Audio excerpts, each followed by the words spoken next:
and deliver meaningful outcomes that will inform, and I have listened very carefully to the patron who has read some of the resolutions here.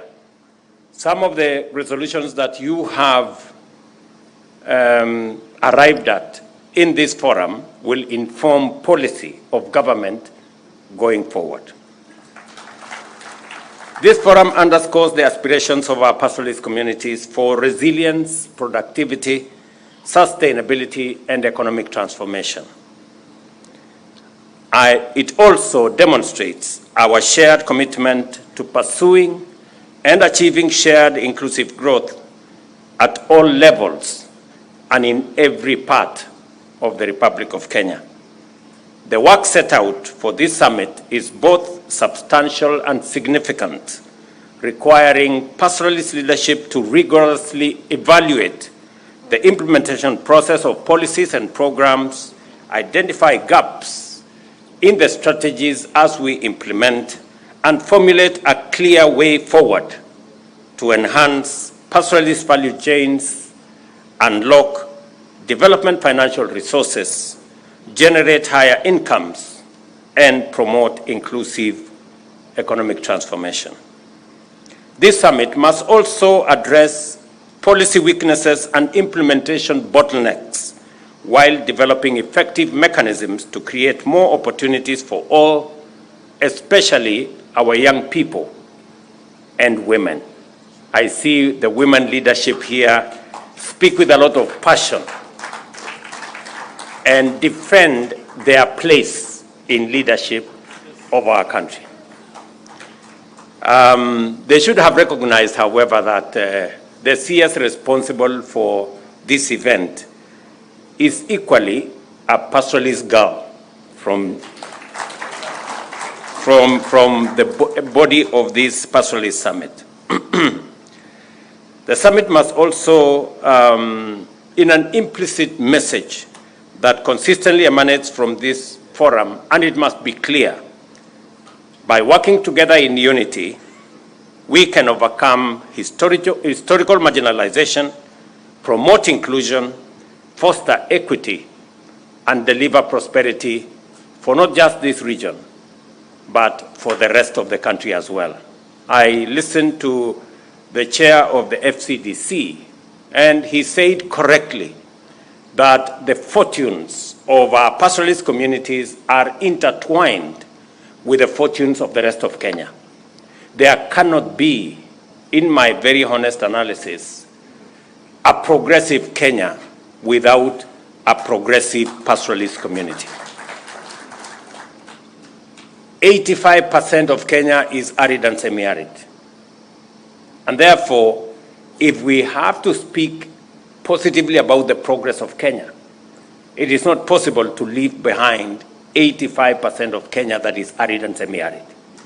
And therefore, it is imperative that as we plan the way forward, if we have to move the country together, and if we have to tap into the potential that exists in our country, the pastoralist arid and semi-arid areas must be part and parcel, if not central, to the development of Kenya going forward.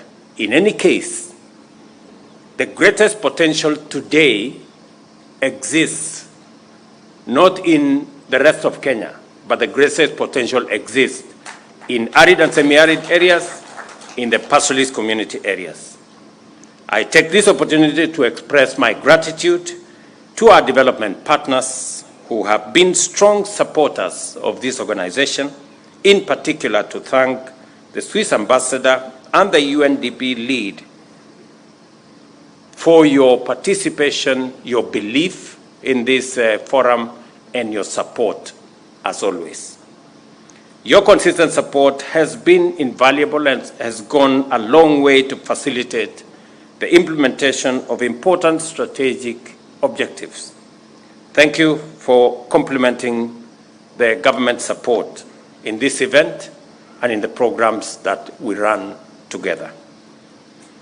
To build on the foundation of previous summits, pastoralist leadership must effectively address financial and policy challenges hindering the full realization of economic potential of pastoralist people and region. Key areas that call for strategic attention include ending drought emergencies, scaling up fodder production, formulating a camel value chain strategy, privatizing livestock vaccines, and improving the overall livestock sector. I am very clear in my mind, and I have given very firm instruction to the minister responsible for agriculture and especially livestock on the focus on livestock. We haven't given livestock the attention it deserves. And I am very clear in my mind that it can contribute much more significantly to our GDP if we had correct policy initiatives funded appropriately as is required and provided an offtake mechanism for our livestock keepers. Let me say the following, that in our strategy, livestock from dairy to beef and everything in between is part and parcel of what we imagine and believe that this should inform the way forward, especially in developing our agriculture and livestock sector. It is the reason why we have made a conscious decision to expand market for our livestock products. We must think about market for our meat products. We must think about market for our skin and hides. We must think about markets for the entirety of the livestock value chain. It is the reason why we have committed £1 billion to complete, for example, the Kenyatta project that is going to deal with our skins and hides. It is the reason why we are investing in Narok, additional resources to make sure that we build the capacity for handling our hides and skins and to begin the journey to make sure that these hides and skins translate into products, whether we talk about shoes or other leather products manufactured in Kenya.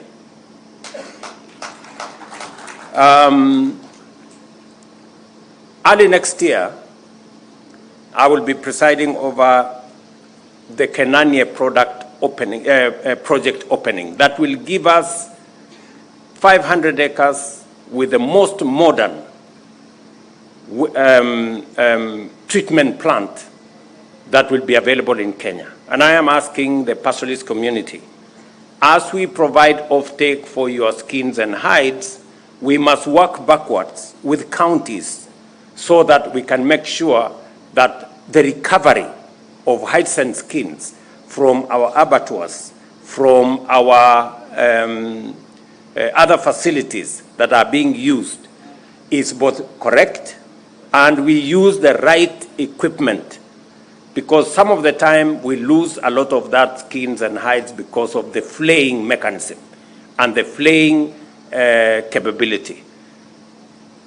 Mweke here and his team, the PS responsible, are working on building a relationship with counties so that we can train the flayers, we can make sure that we give you the correct knives for flaying so that we enhance the recovery of hides and skins so that we can use them to drive our economy and especially on the livestock products space.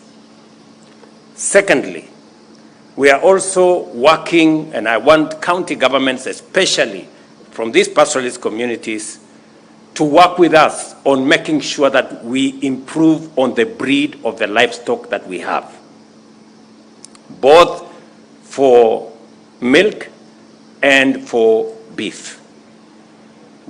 When I met Prime Minister Modi, we agreed that we are going to have a collaborative program that is going to enhance the quality and the types of livestock that we keep especially those that are sensitive and those that can sustain the climatic condition that exist in our arid and semi-arid areas. And therefore, we have a whole array of interventions, and we are looking at how we can reduce the cost of artificial insemination, how we can make it much more accessible, and how we can build the capacity to produce more locally. Also, to make sure that we open up market for our livestock products, we must manage our disease prevalence. We must manage the diseases that come with ticks and all the other things that come along. And it is the reason why I have made a policy decision that because we have never been able to manage disease around Kenya, because we vaccinate in one county, the other county has not vaccinated, disease move from here to there. We are going to carry out a national campaign, a national vaccination exercise that is going to make sure that we vaccinate our 22 million heads of cattle and 50 million heads of small stock, goats and sheep. And that exercise is because it is necessary. That vaccination is necessary because we want to create a disease-free country, and so that we can market our livestock products to destinations that today we have been denied access to certain destinations because of our disease control inadequacies. That is the primary reason. And for the avoidance of doubt, the vaccines that we will be using are produced in Kenya by Kenyans. Kevevapi, our own institution is going to produce these vaccines. We have one of the largest vaccine producers in Africa, in Kenya. Today, we are selling vaccines to other countries. And I want to tell livestock keepers, starting from myself, because among the livestock that is going to be vaccinated is my own cattle. You know? So, there is an evil spirit in Kenya that is resident in some leaders. They churn out falsehood. They oppose everything for the sake of opposing. I mean, foot and mouth disease, PPR, are diseases we have been fighting ever since I was born. It is nothing new. So anybody opposing vaccination to eliminate FMD and PPR is simply mad and unreasonable and possibly stupid. I mean, honestly, how else can you explain? You know? Or maybe they don't have cattle. Maybe they don't understand what this is all about. You know? So if you are used to planting things, you don't know about livestock, please, when we are having a conversation about livestock, shut up. At least for those of us who keep cattle. So we are going to carry out this vaccination because it is the right thing to do. Because we need to take charge of disease control and open up markets for our animal products. And we are going to use vaccines that are produced by Kenya right here at home, so that even as we develop vaccines that we are selling to other countries, we are doing the same to our country. Let me also say that, like its predecessors, this summit is a critical forum for advancing key agenda, and its legacy reflects very positive impacts. The first summit held in Narok in 2014 shone light on peace, security, and infrastructure deficit, which required urgent attention. In 2016, the Isiolo Summit advocated for the operationalization of the Equalization Fund and the expansion of livestock markets. The Garissa Summit in 2019, for its part, focused on socio-economic development and counter-radicalization and the promotion of community climate resilience. Your deliberations here are not in vain, because we will deal with them, and I am committed to ensuring that the consensus you strike here must inform government policy. As you know, the policy and institutional outcomes of the past summits included the implementation of the Equalization Fund, the Livestock Marketing Board, and the National Livestock Insurance Program. These initiatives have since been implemented to reflect our commitment to partner with you to enhance drought resilience and promote sustainable development. And let me request at this point that the leadership of the Pastoralist Summit work with my Minister for Livestock so that next week we can identify and appoint the leadership of the Livestock Marketing Board. I mean next week. And it must include women so that we don't have it must include women. So, Mweke, you're representing the minister here. Next week, by Thursday, we should have that Pastoralist Marketing Board appointed, the leadership, and work with the leadership of the pastoralists so that we can identify the right people and the people who understand the subject matter of how we want to move ahead together. Recognizing persistent disparities in ASAL regions, the government of Kenya launched a $2 billion North and Northeastern Development Initiative, commonly known as NEDI, to address historical neglect and promote inclusive growth. To enhance its effectiveness going forward, I have directed that its implementation be implemented now from my office. And therefore, Rashid and your team will now move to my office so that I can keep tabs on what is going on.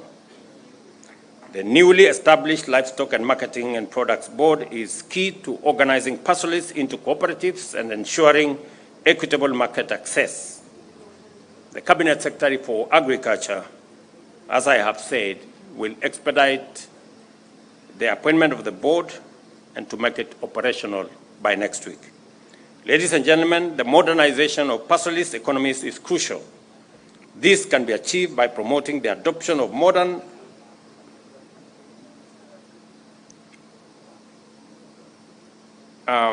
cooperative frameworks to manage production and increase the productivity of livestock and natural resource value chain.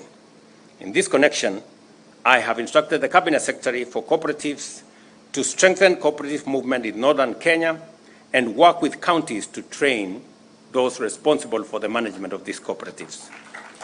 Additionally, Equalization Fund continues to mitigate marginalization, having supported many projects in the past. And I was looking at the statistics this morning.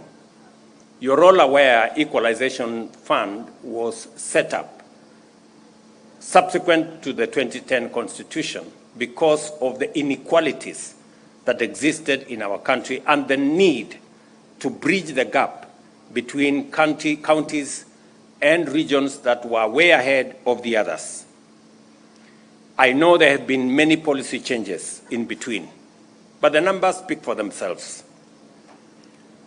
When I was asked by the pastoralist leadership for the full implementation of the Equalization Fund, I can now confirm that between last year and this year, we have identified 1,200 projects and we are funding those projects to the tune of 18 billion Kenya shillings. Let me also say that for the 13 years, 12 and a half years that the Equalization Fund has been in place, for 12 years, the government of Kenya spent 12 billion. In 2 years, my administration is spending 18 billion. And I want to commit that in the next 6 years, by God's grace, we're going to make sure that no shilling that was meant for equalization is lost. We are going to make sure that every shilling is accounted for, and if there will be need for us to extend the time for this equalization fund, we will, to make sure that we ultimately make sure that this project is done properly. Let me also confirm that I agree that extending this program to cover 32 counties makes it inefficient. And we are spreading it too thin across too many projects and missing the impact it is supposed to create. And therefore, we will be rationalizing, we will be having a rethink of this equalization fund, and the ministers responsible will, in the first quarter of next year, provide us with a policy direction that will be approved by Parliament so that we can limit the extent to which this equalization fund is spread and make sure that we create greater efficacy. I know at the moment the projects are identified in wards, making it too small. We have too many small projects in too many places, and we end up with coordination problems, we end up with implementation problems, and we end up missing the impact that this equalization fund was supposed to give. Therefore, I will be expecting suggestions and working with the ministry responsible from FCDC and from the Pastoralist Forum so that we can harmonize our thoughts and see to it that equalization fund becomes the instrument for reducing inequalities that was intended in our constitution in January, so that the livestock we will have bought, we will come and distribute to the homes. We are targeting 10,000 households to give them livestock for the restocking exercise. So God willing, we will be back here in January to continue with that exercise. Let me also say that the Horn of Africa Gateway Development Project, which we all know, that is supposed to connect Isiolo all the way through Garissa, through Wajir to Mandera, a project of almost 740 kilometers, is a project that is so dear to all of you and so to me. And we have implemented different sections with different actors. Let me now confirm that the section from Modogashe to Samatar that was contracted under annuity, and that from Ramo to Mandera that was also contracted under annuity, we're going to change it and make it a normal road construction project so that we can get it off the challenges that annuity has gone through. And by the time I come back here, I will have a way forward. Let me also confirm that the road from Samatar to Wajir, roughly 120, maybe 150 kilometers, which was funded under other development partners other than the World Bank. Now that the coordination of this program is coming to my office, I will follow it up so that, again, we can complete that section of the road and make sure that we can drive on tarmac from Nairobi to Mandera. And that, I think, will be one commitment I want to make and I want to deliver on so that we can complete the mainstreaming of this region into the rest of the country and making sure that we move together. Let me also confirm that in line with our strong partnership with pastoral communities and our strategic commitment to unlocking the potential of arid and semi-arid areas and other pastoralist rangelands, I commit that the resolutions of this summit will be translated into collaborative action, policy frameworks, and government projects. This will involve coordination with parliamentary caucus, of course, and the county leadership. Mpunguze hii maneno kidogo hii. Naona mnasema iko protocol. Protocol ni kitu kidogo. Wachana na protocol. You know? Sometimes I go to meetings and I even I speak fast before the MCA. And I'm not bothered about who speaks when, how, at what point, you know. So don't be too much bothered about protocol. You know, let us let's work together. Sawa sawa.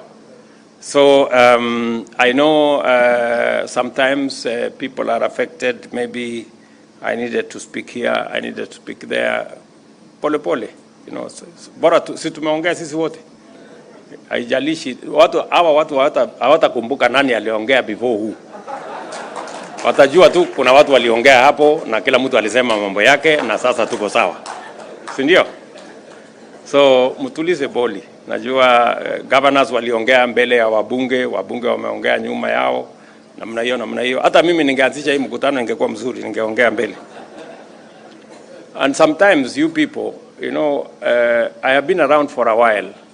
You know, if you have an opportunity to speak, speak fast when people are still listening. You know, when you speak last, watu wamechoka, story imejaiva.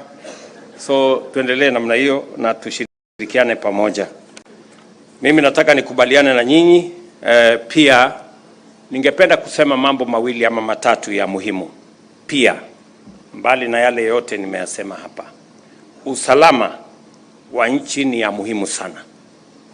Na sisi wote tuko na sehemu ya kuchangia katika mambo ya usalama.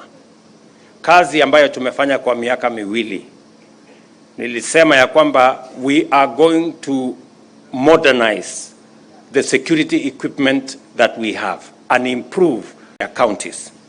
And we have seen tremendous progress, even as we spend public resources modernizing the police, modernizing our security agencies.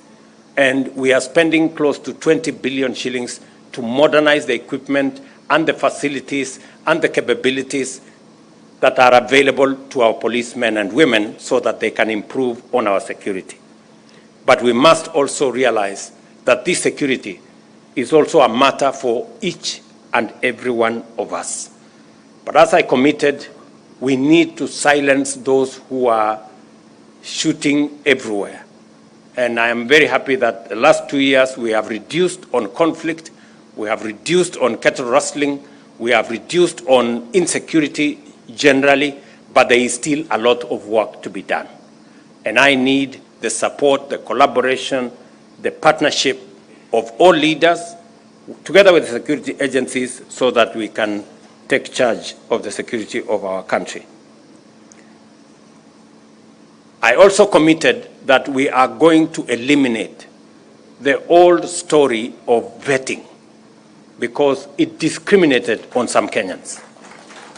Today, our constitution and the law gives us the opportunity to make refugees Kenyans. Now, if we can make refugees Kenyans, what business do we have asking questions about other Kenyans and whether they are Kenyans or not? And it is the reason why I made the policy decision to get rid of this thing called vetting, because in any case, it was not based on any law. It was just an administrative issue. And that gives all of us the opportunity to be the people that we should be, people of one country and one citizenship. Let me also confirm that all the other issues that the leaders here have said I have a good record of them. I know the people of this great county had an opportunity to access water, but that project has had challenges. I am going to unlock those challenges. I have discussed with the governor and all the other members of parliament here on what we need to do to unlock the water facility for this town. And hopefully, by the time I come back in January, we will have some good news, both for the water and the sewerage facility that is required in this town. And the many other projects that we will be attending to when I come back to this region early next year. Let me also confirm that going forward, it is indeed our place as a country to work together, to find common ground on things that are of national interest to the Republic of Kenya. It is the reason why I am working with the former Prime Minister. It is the reason why I have reached out to the former president. It is the reason why I will reach out to all other leaders so that we can fashion a country that all of us believe in, a country that we can all have a stake in and participate in its full, in realizing our full potential as a country. We must continuously build bridges instead of erecting barriers. We must always find it to create more synergy as we move forward. And I appreciate the leadership of many other groups and teams and sections as we work together in this common project called Kenya. It is not an individual program, it's not a personal project, it is our collective effort. And I appreciate that Professor Anyang' Nyong'o is in our midst to represent the former Prime Minister and to confirm that the former Prime Minister is somewhere in West Africa because he is our candidate for the Africa Union Commission Chair. And collectively, our support is necessary so that we can use his talent, his expertise, his knowledge to drive the African agenda, because Kenya cannot succeed if Africa fails. We need a successful Africa to have a thriving Kenya. So that's also very important to me and to all of us. On all the other projects, including what Governor Abdullahi has said, what Aden Duale has said, on projects that will inform the progress of our country, we must continuously work together, persuade one another. Even when there are misunderstandings here and there, we must continuously inform, we must continuously engage so that everybody can come on board as we implement these transformative projects, whether it is our savings culture, whether it is our education infrastructure and system, whether it is our health programs, or whether it is our infrastructure programs coming from housing to water to roads. We must all continuously work together in that space. And let me confirm to the people of this county and to the pastoralist community that I signed into law the water bill, I think 2 weeks ago, that now provides a bigger framework for matters to do with water harvesting, matters to do with water storage, as we look into the future, because to unlock the potential of our arid and semi-arid areas, water harvesting, water storage, water management is going to form a big and substantial part of unlocking the potential of this region. And that is why it is important for us to have a new policy framework and a legal regime that is going to support the process of our water management.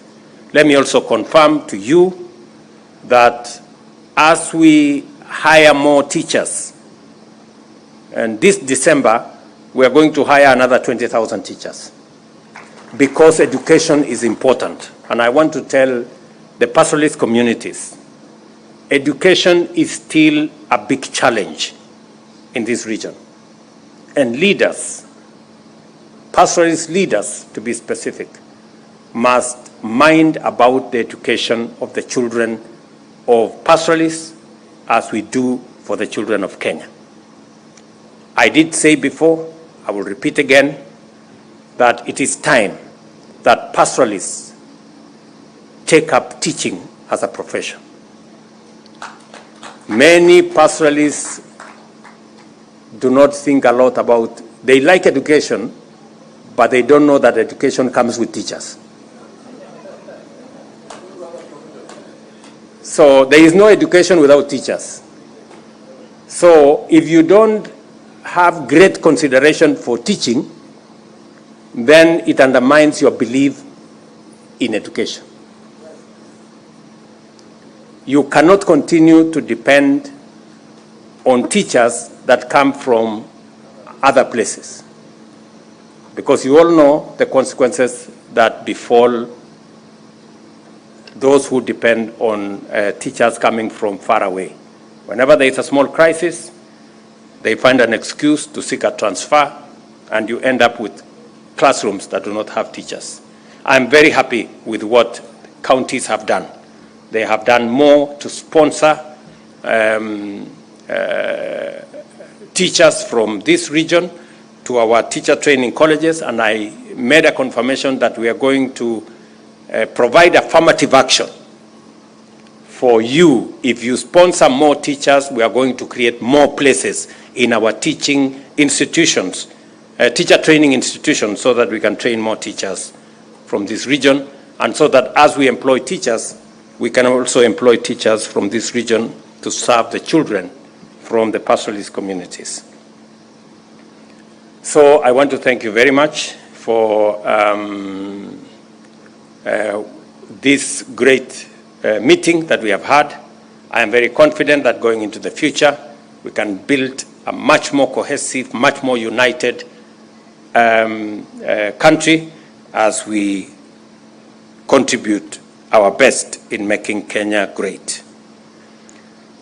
Thank you very much, and I look forward to the outcome of this summit. Asanteni sana. God bless you.